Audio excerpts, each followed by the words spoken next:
जय हिंद दोस्तों। आज की इस क्लास में आप सभी का स्वागत है। बाबू आज का जो क्लास हमारा है कोऑर्डिनेट ज्योमेट्री के उस पॉइंट पे जो बहुत ही क्या है महत्वपूर्ण है। कह रहा है बिंदु x1 y1 से सरल रेखा ax plus b y plus c पर सी वाई 0 पर डाले गए लंब की लंबाई perpendicular distance from a point x1 y1 to the line of ax plus b y plus c बराबर 0। अर्थात इधर देखिए कहने का क्या मतलब है, किसी बिंदु से एक रेखा पर डाले गए लंब की लंबाई, ये हमने मान लिया रेखा क्या है, ये ए है, रेखा बी है, ठीक है। यहां से इस पे एक बिंदु हमने मान लिया क्या है, इतना बड़ा जाएगा नहीं जाएगा, ऐसे पहले बना लीजिए तब जाएगा जहां जहां। हाँ बिंदु P मान लिए जिसके निर्देशांक क्या है x1 और क्या है y1 है, ठीक है जी। इसको मान लिया n है, यहां से यहां तक की दूरी क्या है d, ठीक है। चलिए अब देखिए यदि हम देखें त्रिभुज APB त्रिभुज क्या देखे, त्रिभुज APB त्रिभुज APB का क्षेत्रफल ठीक है बराबर क्या हो जाएगा 1/2 आधार गुण क्या ऊंचाई, ठीक है बाबू समझ में आ रहा है ना जी।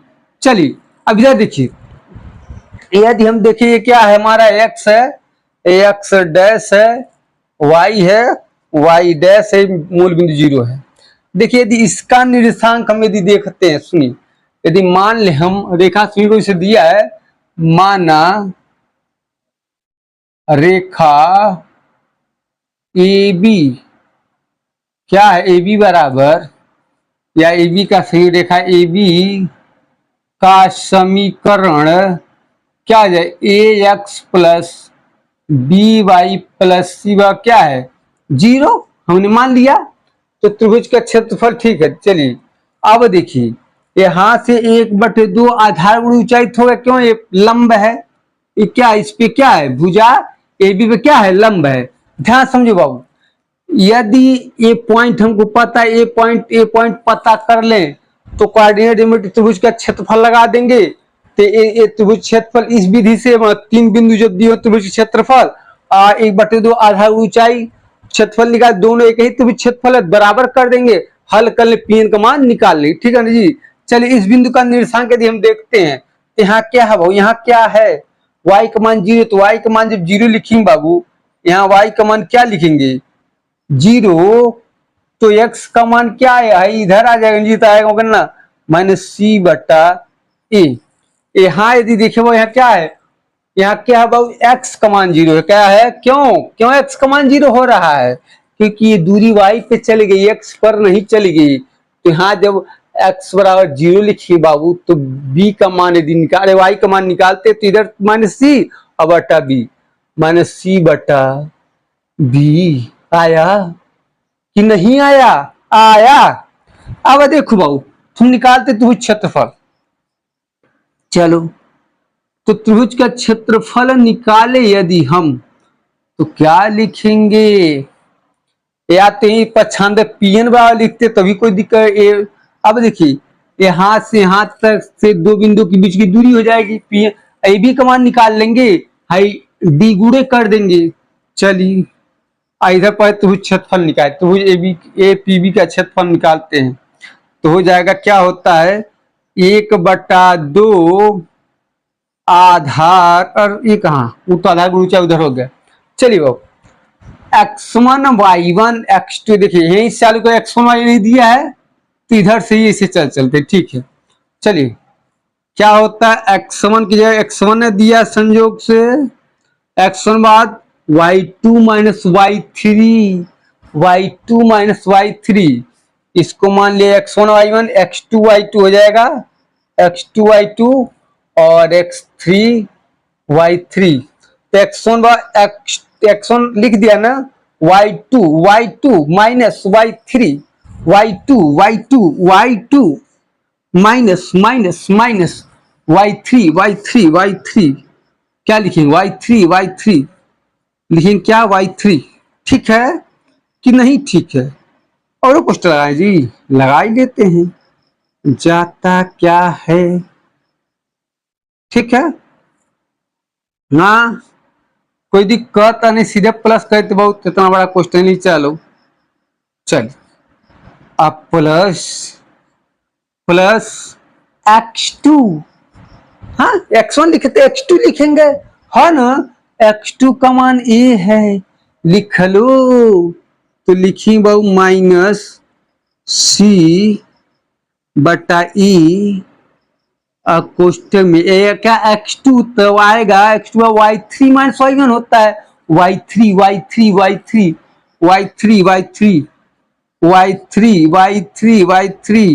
माइनस y1 माइनस y1 को इसे ही लिख दो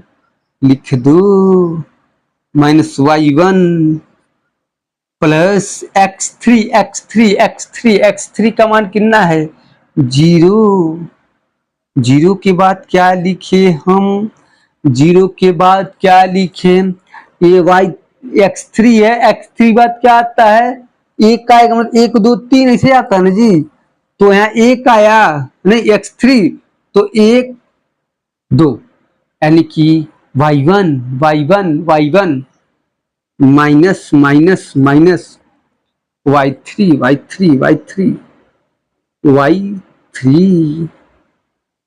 ठीक है जी, हो गया, कहीं कोई दिक्कत है? ये क्या लिखे हैं हम, एक हमने क्या लिखा है x3 के बाद तो आई देखो y2 न होगा जी, तो कितना होगा बाबू 0। चलिए इसको हल कर लिए, एक किनारे सब 1/2, ये देखिए इसमें तो ये क्या होगा बाबू x1 लिखते हैं और इससे छोटा कुछ तो गायब करते हैं, क्या हो जाएगा 0 प्लस c बटा b। अब यहाँ क्या होगा, इसका गुणा करते हैं सीधा ना, इसका माइनस माइनस स्क्वायर कितना है c square A B, c square क्या हो जाएगा ए बी, ठीक है, माइनस का माइनस प्लस क्या हो जाएगा प्लस क्या cy1 बटा ए प्लस ए पूरा 0 का मान पूरा 0 कर देगा। चलो बंद कर देते, पूरा क्या हो गया, अरे 0 बुरा ना जी, तो क्या ना कोष्टक के अंदर कुछ हो सब 0 हो जाएगा। चलिए अब हल कर लीजिए इसको, अब तो कुछ लाइन पॉइंट दिख रहा है, कर लीजिए, करिए जल्दी से। क्या कर सकते हैं बाबू, इसको क्या हम कर सकते हैं, 1/2 इसका इसमें गुणा करने का हो जाए बाबू, c x1 है तो 0 हो गया बटे b, अब प्लस सब तोड़ देते हैं, कोष्टक खत्म, बड़ा कोष्टक में आते हैं, c स्क्वायर बटा ए बी प्लस cy1 बटा e। चलो इस पहले c हम कॉमन लेते हैं, ठीक है, c को भी क्या कर लेते हैं बाहर लेते, तो बचा क्या x1 बटा b प्लस c बटा ए बी और प्लस y1 बटा क्या ए। चलो यदि इसको हम इधर लेकर आए, इधर लेकर आते हैं तो क्या लिख सकते हैं, या करके, हाँ ठीक, इसको ले तो वो 1/2 c है, ये है, देखिए ए बी हमने लघुत्तम ले लिया, चलो ए बी लघुत्तम लिया क्योंकि सी नहीं है तो नीचे सी कोई मतलब नहीं था, तो मिस्टेक था, ध्यान देखिए ए बी लघुत्तम है तो यहाँ भाग देंगे, इसमें से बी कटे तो बचे यानी ax1 प्लस यहाँ ए बी का बच गया सी, बी कटेगा जी प्लस यहाँ क्या हो जाएगा by1, ठीक है, आ गया, ये हमारा का त्रिभुज का क्षेत्रफल यहां से आ गया। अब यही त्रिभुज क्षेत्रफल क्या हो, मिटा दे जी, इसको हम मिटा दे अब। हाँ, यहाँ तक किसी कोई दिक्कत तो होना नहीं चाहिए। चलिए आगे देखते हैं हम। देखो बाबू, यदि हम देखें, ये आ गया त्रिभुज एपीबी का क्षेत्रफल। अब देखते हैं हम क्या क्या देखें, इसको लिख देते हैं हम 1/2 निश्चित तो है ये है ax1 प्लस by1, अब लिख देते प्लस सी अब बटे क्या ए बी। ठीक है, ये त्रिभुज क्षेत्रफल हो गया बराबर 1/2 ए बी बहुत दो बिंदु के बीच की दूरी है ना, तो दो बिंदु के बीच की दूरी का फार्मूला क्या होता है, निकाल लो। तो लिखेंगे बाबू अंडर रूट क्या x1, कौन मान लो इससे x1, कोई दिक्कत हो या निगेटिव पार्ट इसको मतलब नहीं, इसी को मान लो। चलो इसको मान लिया, इसको मान लिया हमने, तो 0 मतलब इसको मान लिया x1 x2, या इसको x1 x2 मान लो, कोई दिक्कत नहीं है। तो x1 इसको मान लिया, x2 इसको मान लिया, तो क्या आ जाए x2 माइनस x1 का क्या whole square plus y2 minus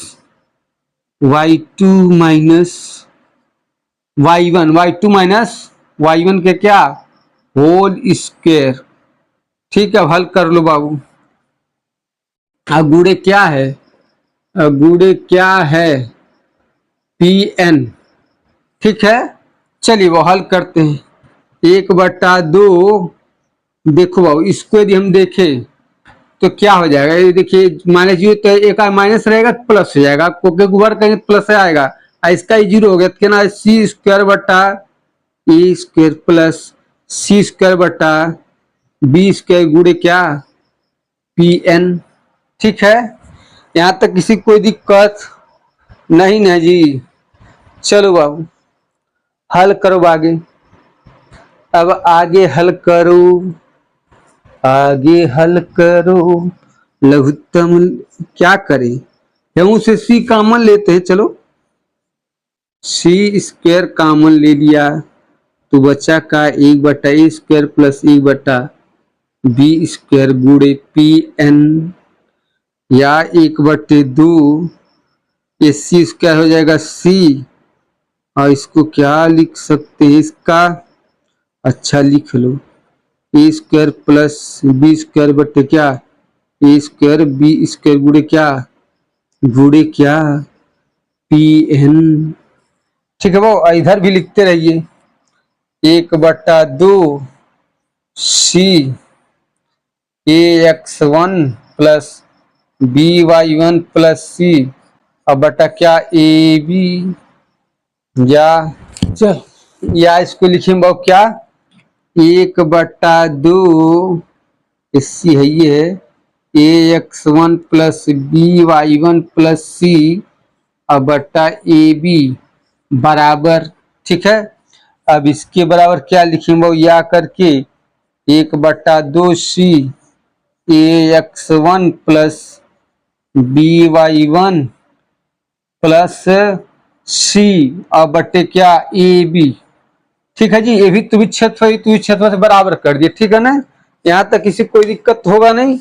चलिए वो अब क्या कर सकते हैं, ध्यान समझिए, ये तो हम कैंसिल कर सकते हैं जी, सी का मान यहाँ से 1/2 सी खत्म। चलो खत्म कर दिया। अब इसको हम क्या करें बाबू, यदि हम देखें तो ये क्या है, उधर बचा ax1 प्लस by1 बटा c बटा ab। अब बराबर क्या, इधर देखिए इसका यदि स्क्वायर रूट निकालें, इसका तो निकले, इसका स्क्वायर रूट कितना आएगा √a² प्लस b² बटा क्या ab गुड़े क्या Pn। ये देखिए खत्म हुआ। कहो क्या हालचाल है, Pn बराबर या क्या हालचाल है बाबू, Pn का हालचाल कह रहा है बाबू, ऐसा हो जाएगा ax1 plus by1 plus c, अब इधर भाग करेगा ना जी, अंडर रूट क्या हो जाएगा बाबू, ए स्क्वायर प्लस बी स्क्वायर, जो कि सिद्ध हो गया। पी एन का मान क्या है, डी है। क्या है पी एन का मान, क्या है बाबू, डी है। पी एन का मान क्या है मेरे भाई, पी एन का मान क्या है बाबू, डी फॉर डॉग है, तो डी बराबर क्या लिखेंगे, ये पार्ट हम लिखते हैं। अर्थात पी एन की लंबाई आ गई a x one plus b y one plus c. नहीं देखो यहाँ क्या लिखना है, एक्स वन वाई वन लिख देना, but A square plus B square लिख देंगे, आ जाएगा। ठीक है, तो हमारा था क्या, बिंदु x1 y1 से एक रेखा AB पर डाले गए लंब की लंबाई d बराबर। ठीक है जी, इसको यही लिख दो छोट करके, इसको क्या लिख सकते हैं, d बराबर, काट। ठीक है, हो गया जी। यहां तक किसी को कोई दिक्कत, सब समझ में आ रहा है ना जी, किसी को परेशानी तो होगा नहीं। चलो बाबू अगला देखिए, ये क्लियर है। अरे बाबू हमने क्या की, ध्यान समझो, ये ध्यान समझो। हम जानते हो त्रिभुज का क्षेत्रफल इसमें दो तरीके से निकाल सकते हैं। यदि तीन बिंदु दिया है तो त्रिभुज क्षेत्रफल निकाल सकते हैं तीन बिंदु से, कोऑर्डिनेट ज्योमेट्री का त्रिभुज वाला फार्मूला। और दूसरी बात, जब किसी भी त्रिभुज का हम बताए थे, किसी भी त्रिभुज, दुनिया का कोई त्रिभुज हो, यदि उसका लंबवत ऊंचाई प्लस आधार पता हो, त्रिभुज का मात्र एक ही क्षेत्रफल होता है, चाहे कोई त्रिभुज हो। 1/2 आधार बुरी ऊंचाई, तो ये देख रहे हैं, ये भी त्रिभुज क्षेत्रफल है, ये भी त्रिभुज क्षेत्रफल है, और दोनों एक ही त्रिभुज का क्षेत्रफल है, तो दोनों निकालने का अलग क्षेत्रफल थोड़ी ना आएगा जी, दोनों तरीका तो एक ही है। अरे सर तरीका तो अलग अलग है, क्षेत्रफल तो ही आना है, खेत एक ही है, एरिया एक ही है, तो इसका क्षेत्रफल इसका क्षेत्रफल कर दिया, दोनों को तुलना कर दे, पीएन का मान हमको आ गया, डी का मान हमको आ गया। ठीक है, कहीं छूटा उटा नहीं है जी लिखने उखने में, नहीं तो वाई वन वाई कहीं छूट हो जाएगा तो कंफ्यूजन का शिकार हो जाओगे तुम। ठीक है जी, चलो कुछ नहीं छूटा बाबू। अब देखिए इसमें यदि हम देखें, एक पॉइंट इसमें यदि हम देखते हैं कि मूल बिंदु से, क्या मूल बिंदु से मिटा दे, चलिए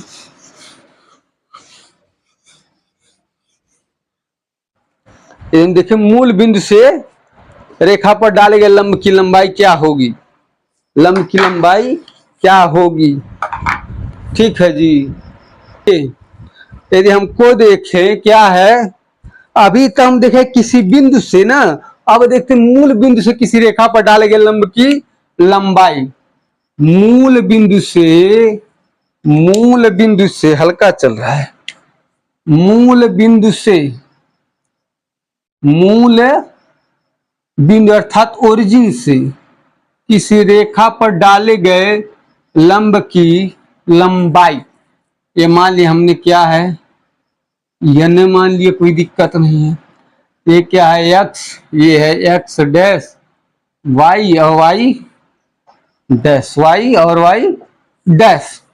देखिए अब देखिए क्या, मूल बिंदु अर्थात 0 0 से किसी, अरे मूल बिंदु 0 0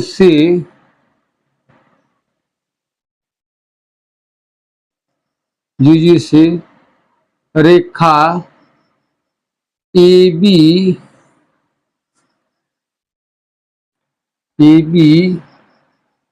का मान, ए बी का समीकरण मान लेते हैं, a x plus b y plus c पर डाले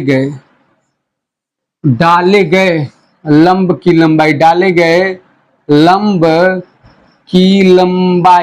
की लंबाई क्या होगा, ध्यान समझो जी, लंब की लंबाई।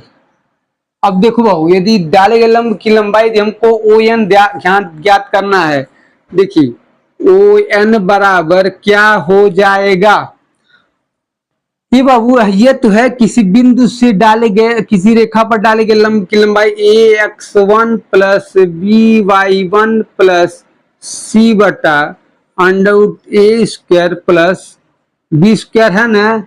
अब देखो यदि हम देखिए भाऊ यहाँ x1 y1 जब था तब न था, अब क्या है यहाँ क्या है, यहाँ लिखेंगे x1 बराबर 0 y1 बराबर 0। क्यों, मूल बिंदु है, मूल बिंदु कंडीशन 0 0 होता है।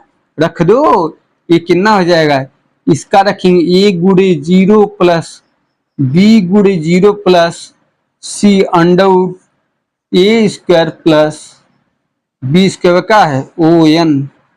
ये देखो इसको अब क्या लिख सकते बाबू, ओ एन बराबर क्या लिख सकते हैं, सी बटा ये सब 0 हो गया ना, under root a square plus B square. एक परिणाम और हमको मिल गया। ठीक है, देखो यदि इसको याद करने तरीका हम यदि देखें, यदि याद करने का तरीका समीकरण दिया ही रहेगा, समीकरण दिया ही रहेगा ना, तो लिखेगा समीकरण a x plus b y plus c दिया रहेगा ना जी। इसको 1 1 कर लेना, बटे क्या एक्स और वाई के गुणांक का स्क्वायर का अंडर रूट डाल के का जोड़ देना। ठीक है ना जी, ए एक्स 1 प्लस बी वाई 1 इसे लिखेंगे प्लस सी, और देखिए under root a square plus B square. ठीक है, आज मूल बिंदु स्क्वायर तो 0 हो जाएगा, सी बटा अंडर रूट में का ए स्क्वायर प्लस बी स्क्वायर। ठीक है ना जी, ये हमारा कंसेप्ट था। आ गया समझ में, कोई दिक्कत किसी को तो होगा नहीं, समझ में सब आ गया ना जी। चलिए आगे देखते हैं इस पे कुछ क्वेश्चन। क्या है क्वेश्चन, मिटा दे, किसी कोई प्रॉब्लम तो होगा नहीं। चलिए देखते हैं क्वेश्चन, क्वेश्चन लगा लेंगे तो क्लियर हो जाएगा कैसे करना क्या रटना है। चलिए क्वेश्चन इस पे हम देखते हैं, इस पे दूठो हम क्वेश्चन देखते हैं। देखिए क्वेश्चन जो हमारा है, कह रहा है बिंदु 2 कामा -3 से सरल रेखा 3x - 4y - 2 बराबर 0 पर डाले गए लंब की लंबाई ज्ञात कीजिए, क्या होगी। चलो बाबू अब देखो यही से हम पकड़ते हैं, सीधे आ जाएगा। देखिए यही मना सब रख दीजिए, ये क्या होता है, ax1 प्लस by1 प्लस सी बटे under root a square plus B square. चलो रखो, ये रखो तो ये x1 हो गया, ये y1 हो गया, रखो बाबू।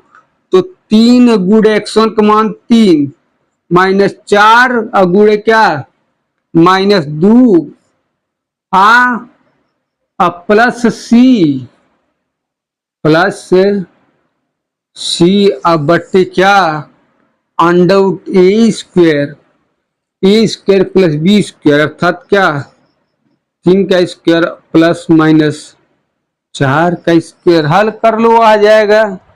हल करो जी, जल्दी हल करो सभी लोग। मोहन हल करके बताओ बाबू, जल्दी बताओ, हल कर ले अब। है ये डी बराबर, तो डी बराबर यहाँ लिख लेना, डी बराबर फार्मूला से 3 त्रिका 9 4 दूनी 8 प्लस 8, ये कितना प्लस -2 और बटे का 3 त्रिका 9 4 चौका 16 16 9 25 बराबर होगा ना। तो क्या है 9 8 17 में 2 या 17 में 2 या 15 है, अब बटे क्या 5 बाकी कितना आ जाए बाबू 3। ठीक है ना जी, ये हमारा आंसर हो गया। इसे क्या लिख सकते हैं, 3 इकाई, वर्ग इकाई नहीं लिखेंगे जी, लंबाई है। लंबाई या चौड़ाई अलग अलग नापते हैं तो यूनिट सिंगल ही होती है। ठीक है, चलिए तो हमारा था क्या, बिंदु, किसी बिंदु से किसी रेखा पर डाले गए लंब की लंबाई का सूत्र, कंसेप्ट, फार्मूला आया कहां से। ठीक है जी, ये समझ में आ गया ना जी। चलिए आ गया समझ में कि नहीं आया समझ में, इसको तो याद रखना है। ठीक है जी, इसको क्या करना, याद रखना, याद करना बहुत आसान है। ठीक है, एक आध क्वेश्चन और देख लें जी। एक आध क्वेश्चन और देख लेते हैं बाबू, एक आध क्वेश्चन और देख लें क्लियर हो जाएगा बढ़िया से। चलिए वो अगला, चलिए जी जो हमारा अगला क्वेश्चन बाबू का, रेखा 3x + 4y + 10 = 0 पर मूल बिंदु से डाले गए लंब की लंबाई ज्ञात करें। देखिए मूल बिंदु से डाले गए लंब की लंबाई के लिए क्या बताए थे वो, जब मूल बिंदु होगा हाइयो जीरो हाइयो जीरो हाइयो जीरो हाइयो जीरो, क्यों x1 y1 का मान जब भरेंगे तो जीरो है, ये भी जीरो है, तो बचेगा का 10 अंडर क्या लिखेंगे वो बट्टे अंडर में क्या ए स्क्वायर का गुणांक प्लस बी स्क्वायर का गुणांक, तो कितना 3 का स्क्वायर प्लस 4 का स्क्वायर व कितना 10 बटा अभी वर्गमूल निकाल नहीं सके ना 5 व कितना 2 मात्रक या 2 यूनिट। ठीक है जी, कैसे हम जानते हैं मूल बिंदु से किसी रेखा पर डाले गए लंब की लंबाई क्या होता है, सी बटा अंडर ए स्क्वायर प्लस बी स्क्वायर से भी चेक कर सकते हैं। देखिए ये फार्मूला है जी, हमने क्या किया डायरेक्ट, देखिए क्या किया, इसको जीरो करे, क्यों मूल बिंदु से डालेंगे तो x1 y1 को मान क्या आ जाएगा जीरो, पार्ट खड़े जीरो बचा 10, यानी कि कांस्टेंट यहाँ सी हो गया ना, इसको क्या कर देंगे रख दें सी अब बटे क्या under square plus B square, ये तो सब वेरिएबल इसमें थे जी, जीरो कर देता है। चलिए बाबू ये हमारा कंसेप्ट आज का ही खत्म होता है। ठीक है, आशा करते समझ में आ गए हो बहुत बढ़िया से, क्योंकि देखिए हम हर चैप्टर को, मैथ के हर चैप्टर को, हर कंसेप्ट के सोच रहे हैं कि आपको जब पूरा कंसेप्ट इसका पता हो, इसका फंक्शनिंग पता होगा तो समझने में बहुत आसानी होगा, नहीं तो हवा में तीर मारते रहो, हवा में तीर मारते रहो, सवाल हल नहीं पाते, क्यों उसका समझ ही नहीं आता कि कहाँ से लंब डाल रहा, क्या कहना चाह रहा। ठीक है ना जी, चलिए तो आज की वीडियो इतना ही रखते हैं, मिलते हैं नेक्स्ट वीडियो में, तब तक के लिए जय हिंद, जय भारत, वंदे मातरम।